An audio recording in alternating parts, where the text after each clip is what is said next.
Assalamualaikum warahmatullahi wabarakatuh. Bismillah, alhamdulillah, wassalatu wassalamu ala rasulillah wa ala alihi wa sahbihi wa mawalah, amma ba'dah. La hawla wa la quwata illa billah. Pemirsa JEK TV dimanapun Anda berada, mudah-mudahan oleh Allah Subhanahu wa Ta'ala senantiasa mendapatkan curahan rahmat kasih sayang dari Allah Subhanahu wa Ta'ala. Kali ini kita akan membahas perihal rukun-rukun sholat, yang mana rukun sholat ini adalah sesuatu yang sangat penting kita fahami, kita ketahui, karena apabila rukun ini tidak kita kerjakan atau apabila rukun ini pengerjaannya tidak sesuai, ya, ada hal-hal yang kemudian terlewatkan di dalam rukun sholat, maka ini bisa berakibat fatal, berakibat tidak sahnya daripada ibadah sholat yang kita kerjakan. Di mana sholat ini merupakan rukun Islam, salah satu rukun Islam, dikatakan as-sholatu ibaduddin, adalah tiang agama. Maka penting kemudian kita bahas perihal sholat. Untuk kesempatan kali ini yang kita bahas adalah rukun sholat. Jadi pemirsa, rukun sholat, kemudian di bawah rukun sholat ada sunnah ab'adnya sholat, di bawah sunnah ab'adnya sholat terdapat sunnah hayatnya sholat. Rukun sholat ini apabila tidak dikerjakan maka tidak sahlah sholatnya seseorang, atau di dalam pengerjaannya tidak sesuai, dalam pengerjaannya ada hal-hal yang tidak dia kerjakan, maka ini juga mengakibatkan tidak sahnya ibadah sholat. Kemudian di bawah rukun sholat ini terdapat sunnah ab'ad. Sunnah ab'ad ini pemirsa adalah kesunahan di dalam sholat yang apabila tidak dikerjakan maka ini tidak mengakibatkan terhadap tidak sahnya sholat. Artinya ada orang tidak mengerjakan sunnah ab'ad maka sholatnya sah-sah saja. Kita katakanlah tahiyat pertama di dalam sholat, kita sholat melaksanakan 2 tahiyat. Tahiyat pertama, andai kemudian orang yang sholat ini tidak mengerjakan tahiyat pertama yang merupakan sunnah ab'ad, maka sholatnya sah-sah saja. Namun kemudian orang yang tidak mengerjakan sunnah ab'ad ini disunahkan kembali untuk mengerjakan 2 sujud sahwi sebelum dia mengucapkan salam. Apabila tidak mengerjakan sunnah ab'ad, maka disunahkan nanti sebelum dia salam untuk mengerjakan 2 sujud sahwi dengan berdoa subhana man la yanamu wa la yashu, subhana man la yanamu wa la yashu, subhana man la yanamu wa la yashu. Maha suci Allah yang tidak ngantuk, yang tidak tidur, wa la yashu, dan tidak lupa. Kali ini yang kita akan bahas adalah tentang rukunnya sholat. Dikatakan ada berapa sih jumlah rukun sholat itu? Maka kalau ditanya berapa jumlahnya, ini ada yang mengatakan 13, dengan tidak menjadikan tumak ninah ini sebagai rukunnya, tidak menyebutkan. Kemudian tidak menjadikan tumak ninah sebagai rukun, yakni dia sebagai tabi'atanil arkan. Artinya kita tidak sebutlah ini sebagai rukun yang sendiri, tumak ninah. Maka ini jumlahnya 13. Kalau kemudian dengan menjadikan sebagai rukun yang sendiri, ya, bija'li tumak ninah arkanan mustaqilatan.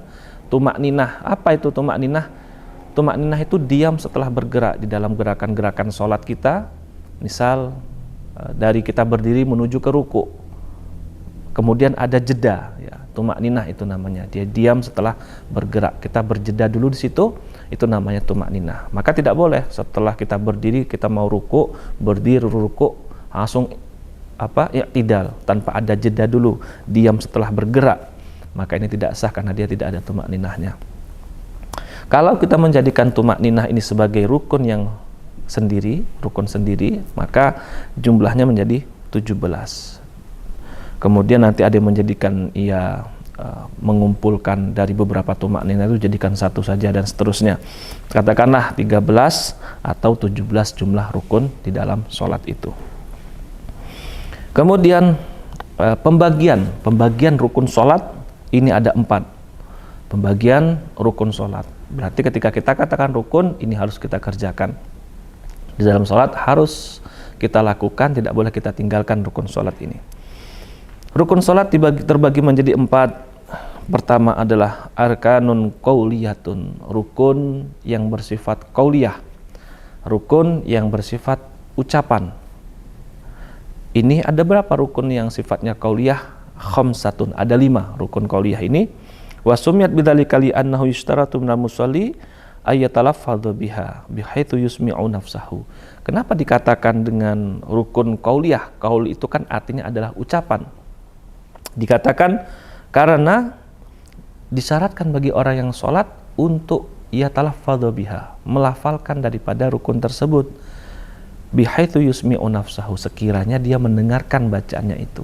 Artinya pemirsa, apabila kita mengerjakan membaca daripada rukun qauliyah ini, tidak bisa kita baca di dalam hati saja, maka kita menggerakkan bibir kita, yakni melafalkannya, mengucapkannya. Dan rukun qauliyah ini ada 5. Yang pertama adalah takbiratul ihram. Nah, di dalam takbiratul ihram ini ada beberapa ketentuan. Jadi takbiratul ihram adalah rukun yang pertama, yakni rukun qauliyah yang pertama. Ya, dia adalah takbiratul ihram. Takbiratul ihram itu pemirsa adalah mengucapkan Allahu Akbarnya. Mengucapkan Allahu Akbar, bukan raf'ul yadain, bukan mengangkat tangannya. Takbiratul ihram itu adalah mengucapkan Allahu Akbar. Itu merupakan rukun yang kemudian harus kita ucapkan.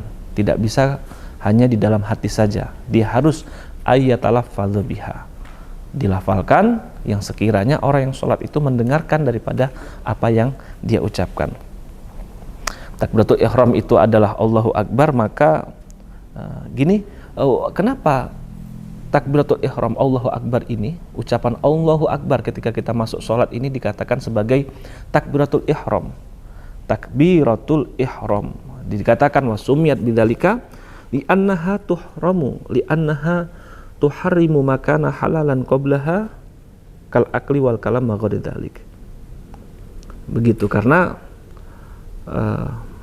dikatakan sebagai takbiratul ihram, orang kalau sudah mengucapkan Allahu Akbar, maka dia dilarang melakukan sesuatu yang sebelumnya mungkin diperbolehkan, yang sesuatu itu mungkin dihalalkan sebelum dia mengucapkan Allahu Akbar. Katakanlah berbicara, ya, ngomong, ini adalah sesuatu yang diperbolehkan. Tapi kalau kemudian kita sudah mengucapkan Allahu Akbar dalam sholat, itu dikatakan takbiratul ihram, maka sesuatu itu tidak diperbolehkan lagi. Itulah kemudian Allahu Akbar ini kita sebut dengan takbiratul ihram. Karena seseorang ini karena sesuatu yang sebelumnya diperbolehkan menjadi diharamkan atau dilarang. Begitu.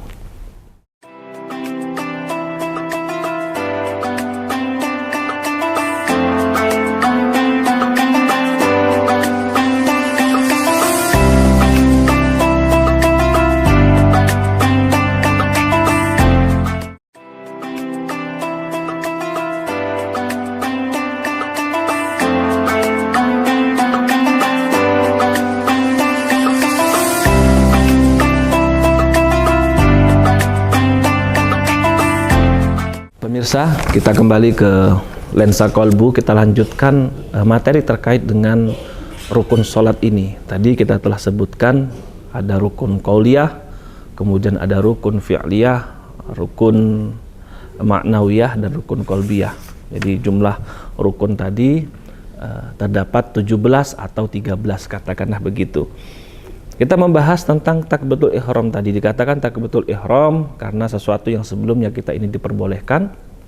Setelah kita mengucapkan Allahu Akbar, maka kemudian kita tidak diperbolehkan, katakanlah makan, katakanlah berbicara, yang sebelumnya kalau kita belum mengucapkan Allahu Akbar, yakni sholat, maka hal itu diperbolehkan. Ketika kita udah mengucapkan Allahu Akbar, maka sesuatu itu menjadi dilarang. Allahu Akbar, takbiratul ihram ini ada beberapa yang perlu diperhatikan. Pertama adalah ayusmi'a nafsahu hurufaha. Orang yang sholat ini mendengarkan daripada Allahu Akbarnya itu ketika dia sholat. Tidak bisa cuma di dalam hati saja, karena ini adalah rukun qauliyah. Bihaitsu yusmi'u nafsahu. Dia mendengarkan bacaannya itu. Kemudian perhatikan juga di dalam pengucapan Allahu Akbarnya. Nah, ini rukun, maka harus benar di dalam pengucapan Allahu Akbar. Dikatakan adamu maddibai akbar. Jadi enggak memperpanjang bacaan baknya.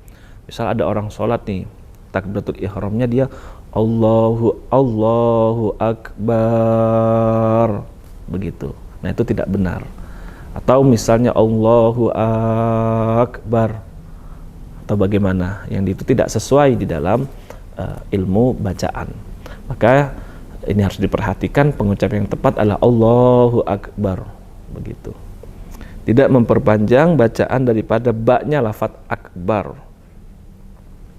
Dan juga tidak mentasdid baknya. Misalnya dia sholat Allahu Akbar, Allahu Akbar, misalnya ditahan baknya seolah-olah itu adalah tasdid, maka tidak diperbolehkan. Atau di sini juga dikatakan al muwalah bainahuma, ya. Di Allahu Akbar itu kan ada dua kata. Allah, lafadzul jalalah yang pertama, yang kedua adalah akbar. Dan ini harus pengucapannya mualah terus menerus. Nggak bisa Allah jeda dia kemudian baru mengatakan akbar. Ini perlu diperhatikan. Kemudian dia juga ketika mengucapkan Allahu Akbar ini disertai dengan niat, ya, di dalam hatinya. Kemudian itu rukun qauliyah yang pertama adalah takbiratul ihram. Kemudian yang kedua apa? Suratul Fatihah. Membaca surah Al-Fatihah ini merupakan rukun salat, artinya ini harus dikatakanlah salatan liman lam yaqra'il Fatihah. Orang yang salat itu harus membaca surah Al-Fatihah karena dia rukun. Rukunnya rukun qauli. Ketika dikatakan rukun qauli, maka ketika dia mengucapkannya dia harus mendengar. Ya. Gak bisa membaca surah Al-Fatihah hanya di dalam hati saja, tetapi dia harus ucapkan, dia lafalkan, kemudian dia mendengarkan. Dan tidak perlu pula terlalu keras suaranya. Bihaitsu yusmi'u nafsahu, sekiranya dirinya ini mendengarkan, artinya itu berarti kan diucapkan, begitu, tidak di dalam hati. Nah, jadi surah Al-Fatihah ini adalah rukun qauliyah yang harus dia baca. Maka perlu diperhatikan karena ini adalah rukun sholat. Tadi di awal kita katakan rukun ini kalau tidak dikerjakan maka berakibat fatal terhadap sholatnya tidak sah. Atau di dalam melaksanakan rukun, di dalam menyelesaikan rukun ini ada sesuatu yang tidak sesuai. Katakanlah di dalam surah Al-Fatihah ini ada huruf yang dia tinggalkan atau ada penambahan huruf dan seterusnya, maka ini secara fikih ini tidak sah di dalam membaca surah Al-Fatihahnya. Makanya penting bagi kita mungkin yang belum benar dalam membaca surah Al-Fatihah, belum tepat secara makhrajul huruf, dia wajib senantiasa untuk belajar membaca, terutama adalah surah Al-Fatihah. Kemudian at-tahiyat yang sama-sama merupakan dari rukun daripada rukun sholat. Nah, surah Al-Fatihah ini di dalam pengucapannya, di dalam membaca surah Al-Fatihah ini ada beberapa ketentuan. Salah satunya adalah mura'atu hurufiha, menjaga daripada huruf-hurufnya. Artinya tidak boleh ada satu huruf yang tertinggal, satu huruf pun yang tertinggal dari surah Al-Fatihah. Walau asqata harfan wahidan batalat sholatuhu. Misal di situ tasdid itu kan artinya double hurufnya. Kemudian dia tidak ditasdid, maka artinya di situ dia ada meninggalkan daripada satu huruf. Nah, ini bisa mengakibatkan terhadap keabsahan surah Al-Fatihahnya. Kalau surah Al-Fatihahnya tidak sah, maka tidak sah pula sholatnya. Maka ini penting kita untuk senantiasa belajar. Apalagi ini terkait dengan sholat yang setiap hari kita laksanakan, yang merupakan as-sholatu ibaduddin. Kemudian al-muwalah, maka membaca surah Al-Fatihah ini jangan kemudian ada jeda di dalam membaca surah Al-Fatihah. Dia harus terus menerus. Kemudian fayadurru idza fasala baina ayatiha ziyadatan ala saktatit tanafus. Dikatakan ini bisa tadi dikatakan di dalam membaca surah Al-Fatihah harus mualah, harus terus menerus. Maka bisa dikatakan dia tidak memenuhi syarat di dalam membaca Al-Fatihah, yakni dia tidak bermualah apabila dia memisah di antara satu ayat surah Al-Fatihah itu melebihi daripada saktatit tanafus, ya, melebihi daripada kecukupan dia untuk mengambil nafas. Kemudian ada jeda lama dan seterusnya. Ini tidak sah di dalam membaca surah Al-Fatihah.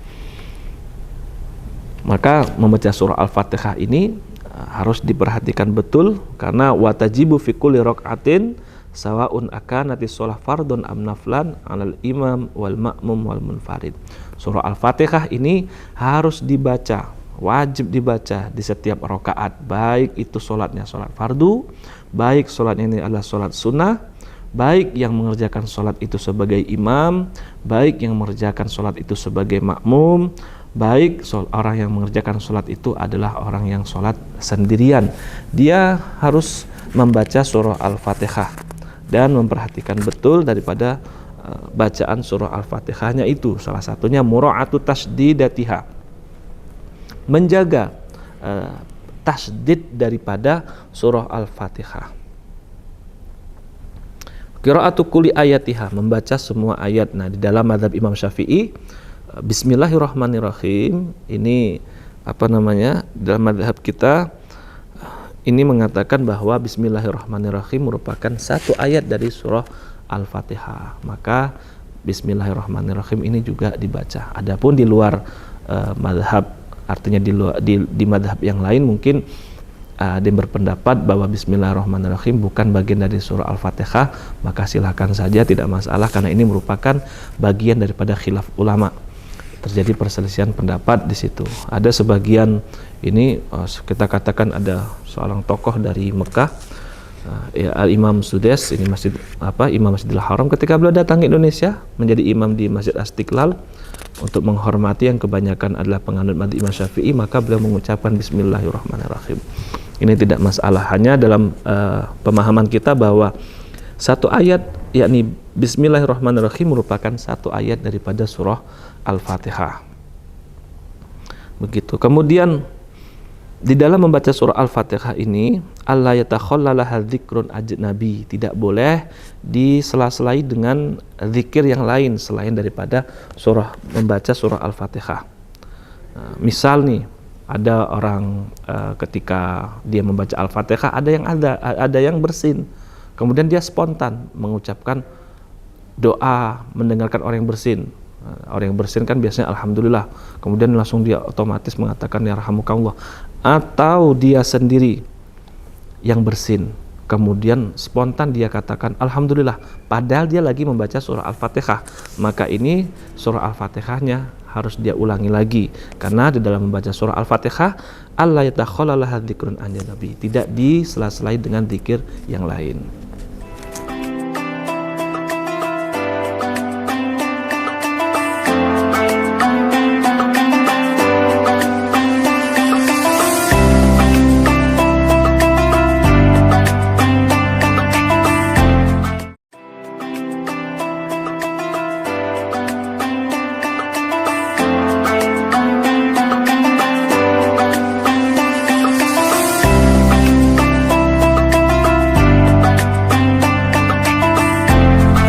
Baik pemirsa, kita melanjutkan kembali materi terkait dengan rukun sholat. Kita berada di pembahasan rukun sholat yang qauliyah, ya. Tadi ada 4, qauliyah, ma'nawiyah, qalbiyah, kemudian fi'liyah. Kita masih membahas yang qauliyah, yang tadi ada 5. Kita masih membahas yang kedua, yakni membaca suratul Fatihah tadi. Terakhir kita tadi katakan bahwa di dalam membaca surah Al-Fatihah ini tidak boleh disela-selai dengan zikir yang lain. Maka ketika dia begitu, dia harus mengulangi lagi dari awal. Ini adalah dzikir-dzikir yang tidak ada kaitannya dengan maslahatis sholat. Itu. Kemudian rukun sholat berikutnya adalah tasyahud, at-tasyahudul akhir, tasyahud yang terakhir. Tasyahud terakhir ini merupakan rukun sholat. Maka dulu ketika kita di pesantren, ketika disuruh praktek itu salah satunya kan praktek, ada praktek wudu, tayamum, kemudian sholat. Di dalam sholat ini yang sangat kemudian kita dites satu persatu adalah membaca surah Al-Fatihah dan tahiyat. Karena apa?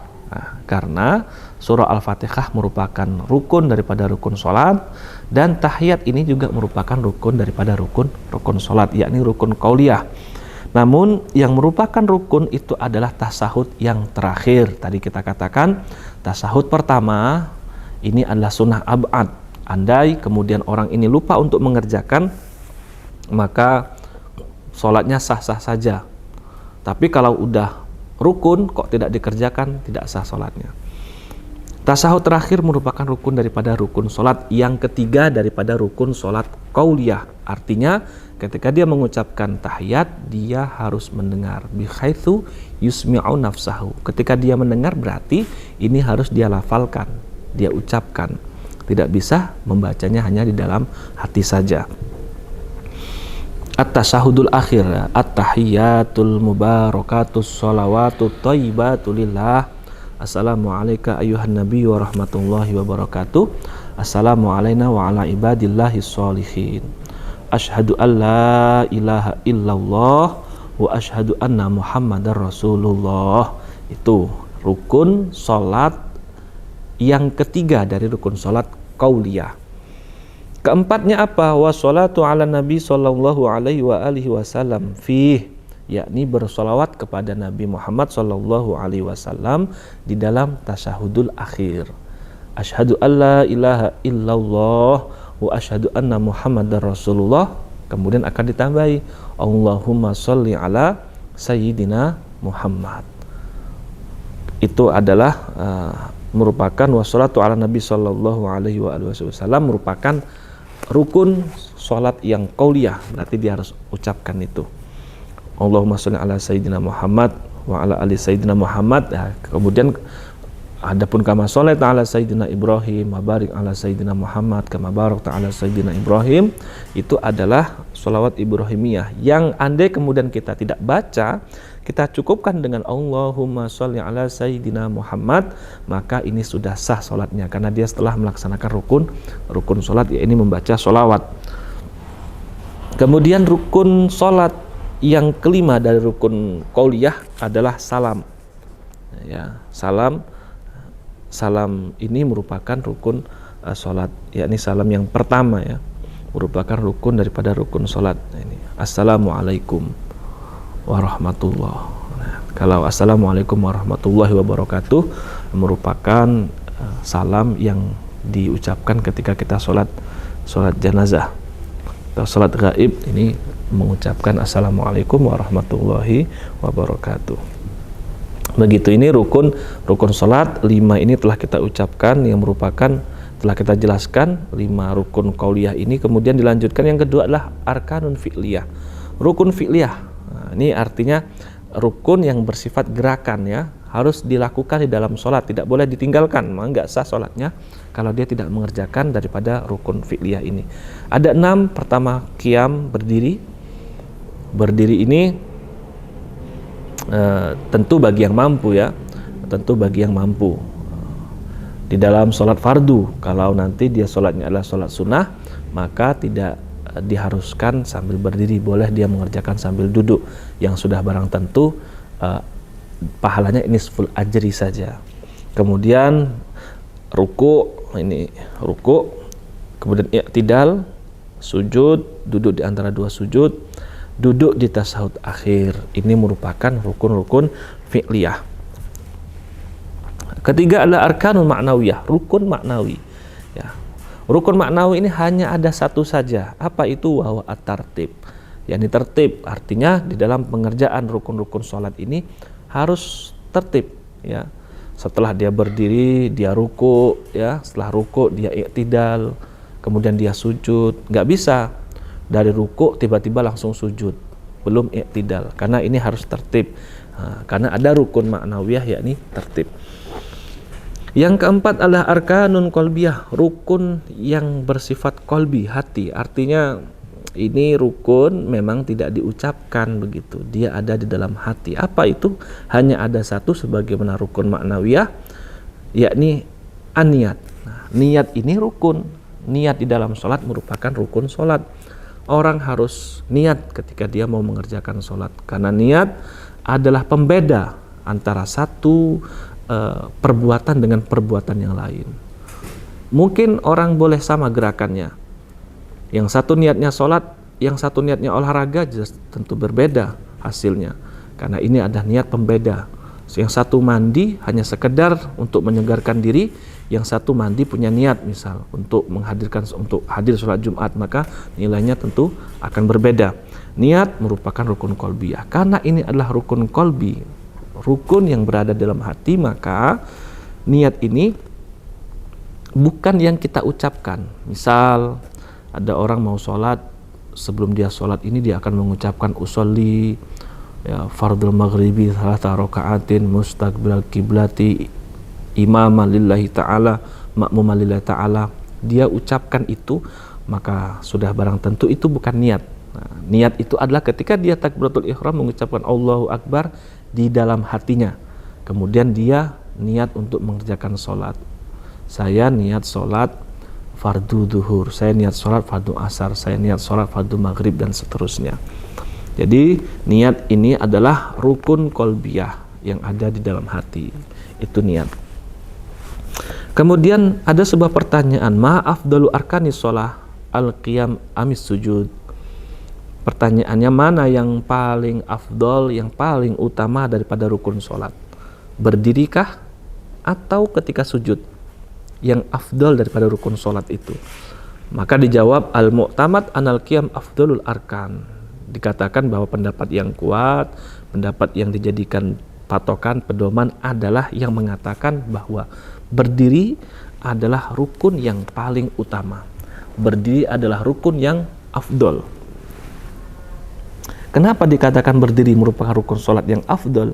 Di annahu maudi'u qiraatil Qur'an. Karena ketika berdiri inilah merupakan momen membaca Al-Qur'an, alladzi huwa afdalul adzkar. Yang mana Al-Qur'an ini merupakan zikir yang paling top, zikir yang paling utama, zikir yang paling afdol.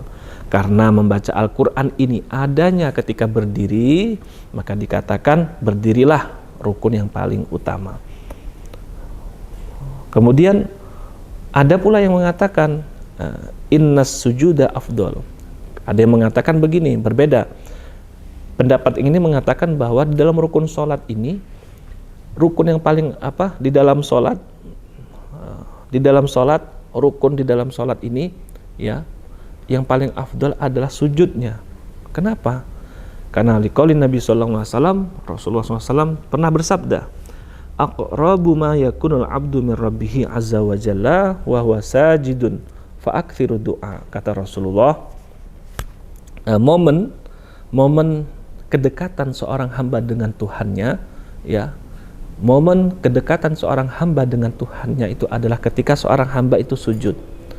Maka kata Rasulullah, fa aktsiru du'a, perbanyaklah doa ketika seorang hamba itu sujud. Apa yang dia inginkan, apa yang dia harapkan, apa yang dia cita-citakan, dia haturkan kepada Allah Subhanahu wa Ta'ala, Sang Pencipta. Itu adalah momen yang sangat tepat ketika dia sujud. Kenapa? Karena sujud itu adalah momen yang paling dekat seorang hamba dengan Tuhannya.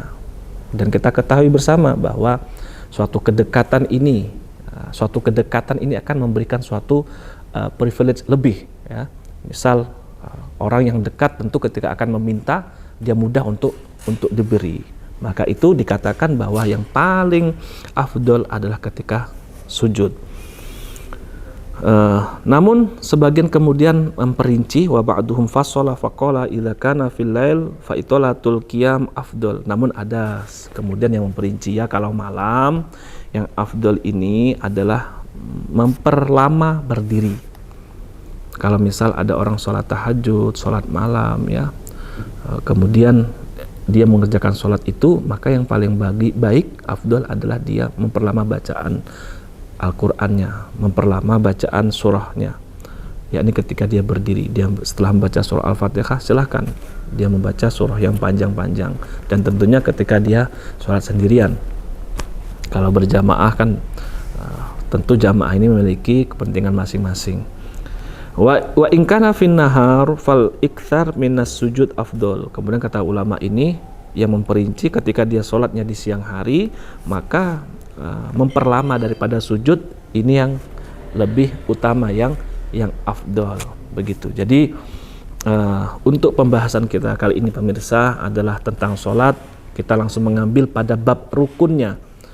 Bab rukun sholat tadi kita sudah sebutkan, rukun sholat itu ada 4, ya. Ada qauliyah, fi'liyah, kemudian maknawiyah, dan ada qalbiyah. Dan sebelum kita tutup ini, kita tegaskan lagi bahwa yang kita bahas ini baru sebatas rukun sebatas rukun sholat, belum kita perinci, ya. Tadi kita sudah sebutkan rukun qauliyah, fi'liyah, maknawiyah, dan qalbiyah. Artinya masih ada keberlangsungan materi lagi untuk berikutnya, karena kita baru membahas secara global, belum kita bahas secara perinci. Mudah-mudahan sedikit yang disampaikan ini bisa memberikan dampak positif pada ibadah-ibadah kita, yang mudah-mudahan ibadah kita diterima oleh Allah Subhanahu wa taala. Dan jangan lupa untuk senantiasa menyaksikan Lensa Kolbu setiap hari Kamis jam 8 malam. Terima kasih, mudah-mudahan bermanfaat. Wal afu minkum. Assalamualaikum warahmatullahi wabarakatuh.